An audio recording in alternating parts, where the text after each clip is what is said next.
पोलादपूर तालुक्यातील रानवडी गावच्या पाटीलवाडीत साधारणतः 25 कुटुंबे राहतात। यापैकी बहुतांशी कुटुंब ही मुंबई पुण्यासह इतर जिल्ह्यांमध्ये नोकरी व व्यवसायानिमित्त वास्तव्यास असतात। मात्र ही सर्व कुटुंब गणेश उत्सवानिमित्त आपल्या मूळ गावी येऊन सार्वजनिक गणेशाची व गौराईची प्रतिष्ठापना करतात। मागील 3 पिढ्यांपासून सुरू असलेली एक वाडी एक गणपती, एक वाडी एक गौराई ही प्रथा सर्वांना भुरळ घालत आहे। पाटीलवाडीच्या श्री उतेश्वर मंदिरामध्ये गणरायाची प्रतिष्ठापना केली जाते। गणेश उत्सव काळात भजन कीर्तनासह फुगडी, संगीत खुर्ची, मंगळागौर, होम मिनिस्टर यांसारखे पारंपरिक खेळ देखील एकत्रित खेळले जातात। यामध्ये विशेष बाब म्हणजे गणेश उत्सव सणात कोणाच्याही घरी जेवण केले जात नाही। दररोज सकाळच्या नाश्त्यापासून ते रात्रीच्या जेवणापर्यंत दानशूर व्यक्तींमार्फत पंगत ठेवली जाते। त्यामुळे वाडीतील सर्व लोक एकत्रित नाश्ता व जेवण करतात। यामुळे गावातील महिला व पुरुष युवकांमध्ये ऐक्याची भावना निर्माण झाली आहे, तर तरुणांमध्ये नवचैतन्य निर्माण झाले असून आम्ही सुद्धा ही प्रथा पुढे चालू ठेवणार असल्याचे तरुण आवर्जून सांगतात। गावामध्ये या पाटीलवाडीची वेगळी अशी धुराने वेगळं असं कामकाज राहिलेलं आहे आणि हे कामकाज करीत असताना सर्व तऱ्हेचे सणवार या पाटीलवाडीमध्ये एक विचाराने, एक दिलाने आणि संघटन जी शक्ती आहे ती संघटन शक्ती या ठिकाणी दिसून येते।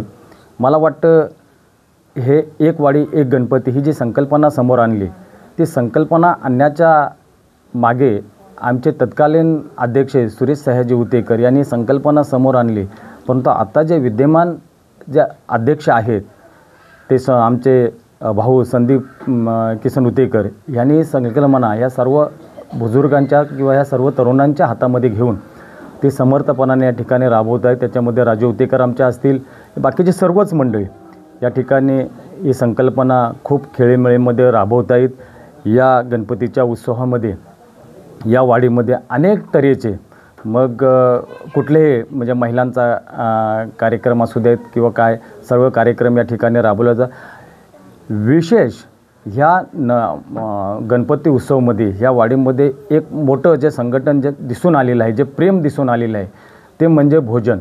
या वाडीमध्ये 5-7 दिवस चूल मात्र कोणाची पेटली जात नाही, अजिबात नाही। हे सगळं एकत्र जेवण करतात। जसं श्रीकृष्णाने काळा केला आणि सर्व सवंगड्यांना वाटला, त्या पद्धतीने या ठिकाणी हा काळ्या म्हणजे हा जो भोजन पद्धती आहे, ही जी पंगत पद्धती आहे, ही एकत्र सगळे महिला मंडळ सगळे मुलं बालं बसून या ठिकाणी याचा आनंद घेत असतात।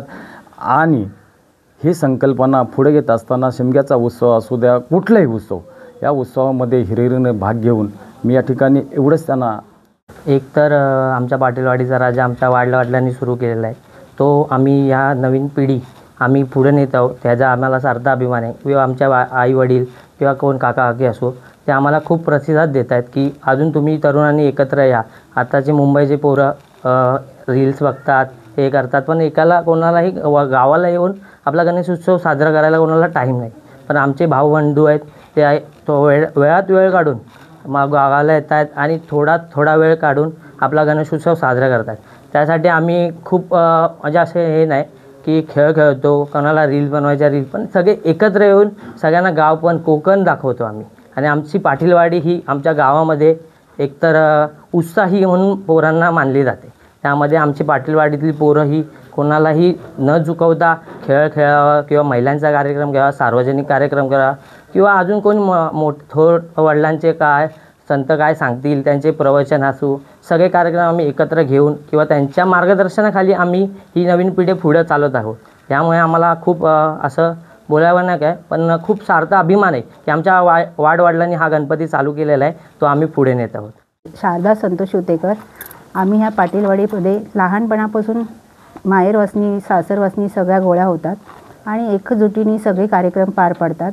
आणि गौर ही आमची पूर्वीपासूनची आहे, एकच गौर असते आमच्या वाडीमध्ये, पूर्वीपासून आणतात आणि सगळेजण येऊन फुगड्या वगैरे गाणी वगैरे सगळे कार्यक्रम आमचे मस्त पार पडतात। त्याच्यातून सगळ्या महिला आम्ही कामातून वेळ काढून येऊन इथे सगळे कार्यक्रम साजरे करतो। आमच्याकडे पंगत पण असते, सकाळी असते, संध्याकाळी असते, सगळेजण पंक्तीला जेवतात, सगळे काम मिसळून सगळे करतात। आणि आम्ही सगळे हे बॉम्बेवरून वेळेत वेळ काढून येतो इथे आणि हे कार्यक्रम साजरी करतो. आम्हाला ह्या कार्यक्रमाचा खूप अभिमान आहे, आमच्या वाडीचा खूप अभिमान आहे. आम्ही ह्या वाडीचा खूपच गर्व करतो की आम्हाला इथे सगळी सेवा करायची भेटते. आणि आमची वाडीमध्ये आमची गौरीचं नाव गंगा गौरी आहे. ती खूप वैशिष्ट्य आहे, तिचे खूप वैशिष्ट्य ह्या गावामध्ये. त्यामुळे आम्ही तिची भक्ती मनोभावना